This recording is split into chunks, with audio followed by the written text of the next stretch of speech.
really fully understand the full Stuttering John story, but I was just watching you. Yeah. Having. Well, I don't know if you had to rebut to Stuttering John for whatever this is about, but I laughed so hard because I'm like, you're already like about 5 minutes too long for Stuttering John to know. He's already checked out, dude. While you're trying to explain the case, like I texted you. I couldn't believe years ago on 923 K Rock. Yeah. I'm in a cab and he got the show after, and right after Howard, right, and he opens up the show. As it calls in, it's some guy's a social worker, and starts like, oh yeah, you're a social worker. Okay, maybe you could help me because I was in a cab on the way here today, and some Arab cab driver goes, I farted really bad, and not loud, really bad, but he could smell it, and we could smell it, but I didn't say anything. I'm like, he goes, can you help with that? What the fuck? Okay. So I'm listening to this. Now, I'm probably leaving little bits out, but it wasn't much more than that, what he said. Right. But I can understand that. Immediately is one, his bit in his mind is like, oh, a social worker. That's basically a psychiatrist. Right. Okay. He thinks a social worker. He's like, oh, you tell him your problems, like one of them people on the couches. Yeah. And then he also thinks that's the kind of problem you would take to a psychiatrist, that you farted in a cab in front of an Arab. Yeah. This is like the beautiful croissant of stupid, like flaky stupid, and like. But what did he actually do? He was telling people to send him in money for his friend, but you don't know who it is. And over the course of the years, he's just been like, he's a guy that can definitely dish it out and not take it. And Artie Lang, that proved it. When Artie was on my show, it was the Artie and Anthony show for 10 minutes. Artie, was going through his issues at the time. But John would come on, and Artie loves busting balls. Yeah. And we're all part of the same group. We bust balls. It's funny. It's whatever it is.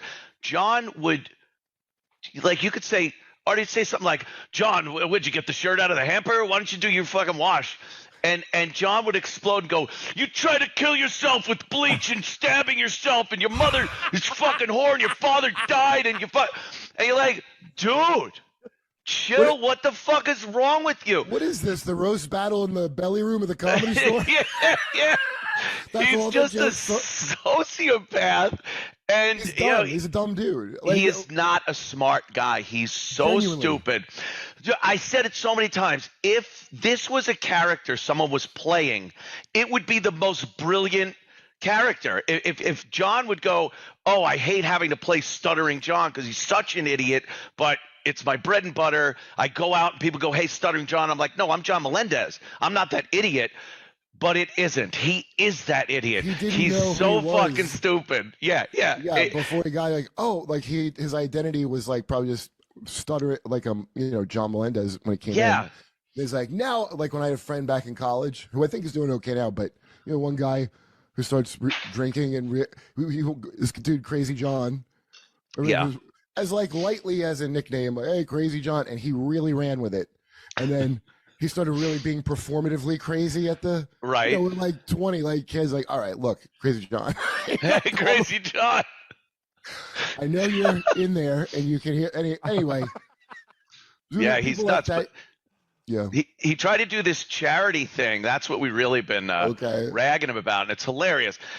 He doesn't make much money doing his podcast. Regardless, I understand it's not an easy thing to do and actually capitalize on it. Horribly. I'm terrible at it, so I wouldn't fault him. It's not an easy thing to do. So he's trying anything he can to make money. Again, no problem there.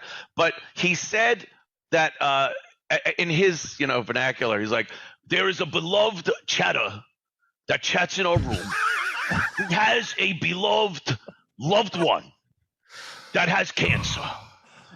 So what we need to do is raise money for this beloved chatter's beloved.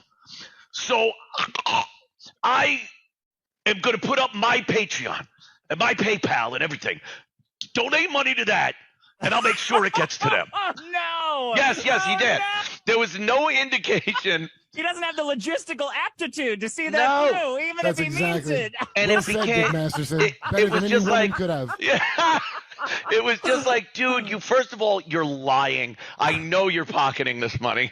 Second of all, why not make a PayPal to go. They want to remain unknown. Anthony, so two things. That's a beautiful Stuttering John impression. One, I'm going to take the opposite. If I had body language expert Scott Rouse here to really judge watching the video, we could get him and play it. I think that he had every intention. I think that the story is true. Okay, this is just like a wild guess. Okay, and he would have every intention.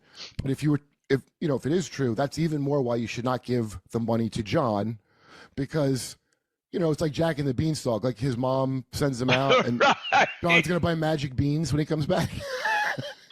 Magic beans will cure your cancer.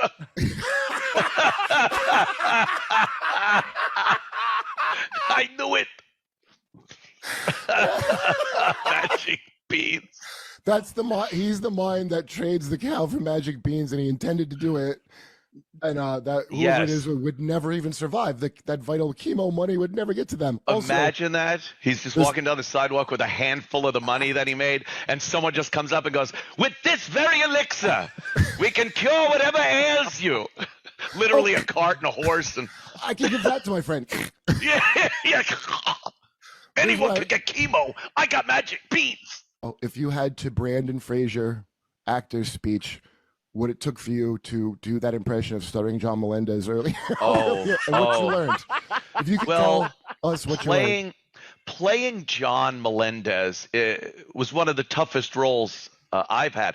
As everyone knows, he's a stutterer. So I had to incorporate stuttering into my acting. Yes. And to become so stupid, so incredibly moronic was one of the most difficult things I had to do. I had to clear everything out of my head and act like a blithering idiot in front of everybody for months and months on end. And still, I don't think I was able to really capture the imbecilic behavior of, Stuttering John. And would you say that what you realized is that stupid people are the smartest people of all? Stupid people are indeed the smartest people. When I actually saw something that challenged my mind after the role, I got vertigo. I was dizzy from the weight of actual knowledge in my head again. Flooding back into your head. Yes, flooding back. It's the gravity of the burden. Of having an intellect. We see Time Bandits where the bear is. He says underlings, "You are so mercifully free of the ravages of intelligence." What a great way to call someone stupid. So complimentary. Yeah.